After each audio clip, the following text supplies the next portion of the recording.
Hello friends, let's start with today's general science topic. 8th, oxygen gas is necessary for the burning of things like paper or wood. કાગળ અથવા તો લાકડાના જેવી વસ્તુઓ છે એને સળગવા માટે ફરજિયાત શાની જરૂર પડે છે કે ઓક્સિજન વાયુની જરૂર પડે છે. નેસેસરી એટલે અહીંયા ફરજિયાત અને બર્નિંગ એટલે સળગવું. 9th, carbon dioxide gas is filled in soft drink bottles. જે હળવા ઠંડા પીણાની બોટલ હોય છે એની અંદર શું ભરેલું હોય છે? કાર્બન ડાયોક્સાઇડ વાયુ. When the bottle is opened, it comes out as a fizz. અને જ્યારે આ બોટલ ખોલવામાં આવે છે ત્યારે તે ફીણ સ્વરૂપે બહાર આવે છે.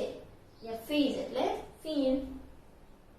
Activity 6, પ્રવૃત્તિ 6, place 2 light the candles on a wooden table. એટલે લાકડાના ટેબલ ઉપર બે સળગાવેલી મીણબત્તી રાખો. Cover one of them with a glass. તેમાંની કોઈ એકને ગ્લાસથી ઢાંકો. Observe what happens. પછી અવલોકન કરો કે શું થાય છે. Do both the candles continue burning? શું બંને મીણબત્તી સળગતી રહે છે? The flame of the candle covered by the glass soon extinguishes.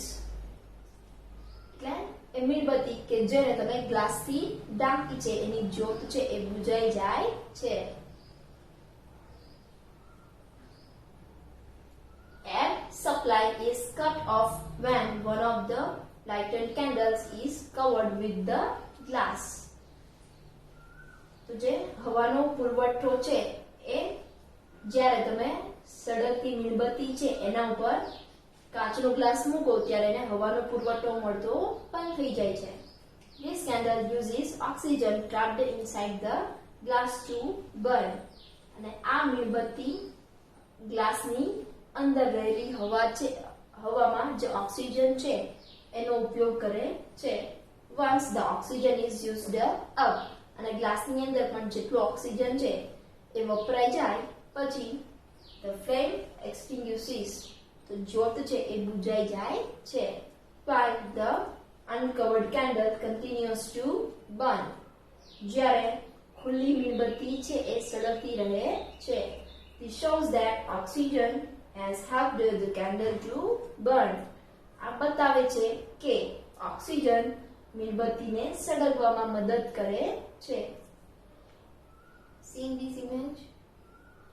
Now next one is air pollution એટલે હવાનું પ્રદૂષણ. The air we breathe into our lungs.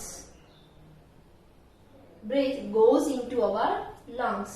એટલે હવા આપણે જે શ્વાસમાં લઈએ છીએ તે ફેફસામાં જાય છે. It needs to be clean and pure. તે સ્વચ્છ અને શુદ્ધ હોવી જ જોઈએ, હોવી જરૂરી છે. When air gets mixed with harmful gases and substances, it becomes impure or polluted. અને જ્યારે હવા બીજા નુકસાનકારક વાયુઓ અને પદાર્થો સાથે ભળે છે તો તે અશુદ્ધ અને પ્રદૂષિત થઈ જાય છે. The causes of air pollution. હવા પ્રદૂષિત થવાના કારણો. Factories and vehicles let out a harmful gas called carbon monoxide. કારખાનાઓ અને વાહનો નુકસાનકારક વાયુઓ છોડે છે કે જે કયા વાયુ હોય છે? Carbon monoxide. Burning of wood, coal, kerosene, etc. release carbon dioxide and other impurities into the air. Burning of wood, coal એટલે લાકડું અથવા તો કોલસો અથવા તો કેરોસીન વગેરે તમે સળગાવો તો એનાથી શું થાય કે કાર્બન ડાયોક્સાઇડ અને બીજી અશુદ્ધિઓ હવાની અંદર છોડાય છે. Heaps of unattended rotting garbage, open drains and sewage also release dirty fumes into air.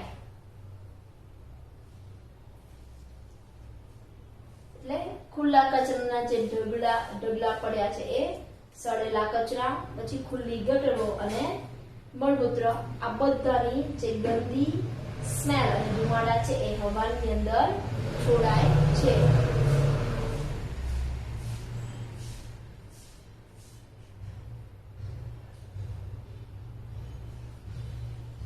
See in this image factory, તો એના બધા ધુમાડા ને બધું ક્યાં છોડાય છે? હવામાં. વાહનો તો એના ધુમાડા, ગંદા કચરાના જે ઢગલા છે એ બધું પ્રદૂષણ કેવાય છે, ભળે છે હવા સાથે. All these harmful gases, impurities and fumes mix with air and make it impure. આ બધા જ નુકસાનકારક વાયુઓ, અશુદ્ધિઓ અને જે ધુમાડા કે ગંદી સ્મેલ છે એ આ બધું જ હવા સાથે ભળે છે અને તેને અશુદ્ધ બનાવે છે. Thus air gets polluted. અને તેથી હવા પ્રદૂષિત થાય છે. Effects of air pollution. હવા પ્રદૂષણના કારણે થતી અસરો. First, polluted air is the cause of many respiratory disorders like bronchitis, asthma and lung and throat infections. પ્રદૂષિત હવા એનાથી ઘણા બધા શ્વસન વિકૃતિઓના થી થતા રોગ જેવા કે શ્વાસનળીમાં સોજો, બ્રોન્કાઇટિસ એટલે શ્વાસનળીનો સોજો, અસ્થમા અને ફેફસા અને ગળામાં ચેપ લાગી શકે છે. Second, polluted air causes irritation to eyes and skin. પ્રદૂષિત હવા ચામડી અને આંખમાં બળતરા કરે છે. ઇરિટેશન એટલે બળતરા. Third, impurities and dust in the air settle on plants. અશુદ્ધિઓ અને ધૂળ વનસ્પતિ ઉપર સ્થિર થાય છે. And the stomata on the leaves thus get blocked and plants cannot breathe well. જે પાંદડા ઉપરના એના જે પર્ણરંધ્રો છે એ શું થશે? બ્લોક થઈ જાય એટલે કે બંધ થઈ જાય છે અને વનસ્પતિ છે પછી સારી રીતે શ્વસન કરી શકતી નથી. Thus healthy plants become weak and look dull. આમ તંદુરસ્ત છોડ છે એ નબળો અને શુષ્ક થઈ જાય છે. Polluted air also affects the health of animals. પ્રદૂષિત હવા એ પણ સ્વસ્થ પ્રાણીને પણ અસર કરે છે. Fifth, impurities and poisonous gases mixed with air cause damage to the surface of buildings and vehicles. અશુદ્ધિ અને ઝેરી વાયુઓ કે જે હવા સાથે ભળેલા છે એ ઇમારતો અને વાહનોની સપાટીને પણ નુકસાન પહોંચાડે છે.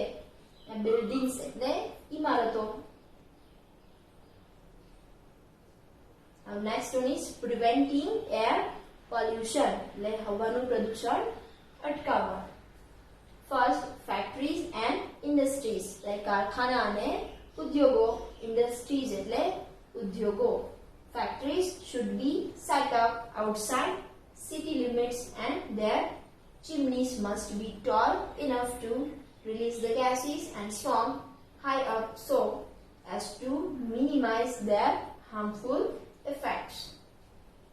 કારખાનાઓ છે એને જે શહેરની હદ છે ત્યાંથી દૂર રાખવા જોઈએ અને તેમની જે ચીમની છે, ધૂળનળી એટલે જ્યાંથી ધુમાડો નીકળે છે એ કેવી રાખવી જોઈએ?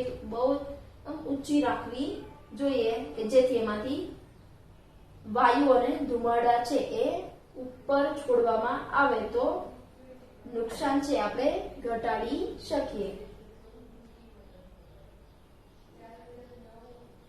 Factories must have arrangements to filter the gases and smoke before releasing them in order to minimize air pollution. કારખાના છે તો એમાં એવી ગોઠવણી હોવી જોઈએ કે જેથી વાયુઓ અને ધુમાડા છે એને ફિલ્ટર ગાર્ડન કરીને પછી એને બહાર છોડવામાં આવે કે જેથી હવાનું પ્રદૂષણ છે એને આપણે ઓછું કરી શકીએ. અરેન્જમેન્ટ એટલે ગોઠવણી. So I hope friends you understand.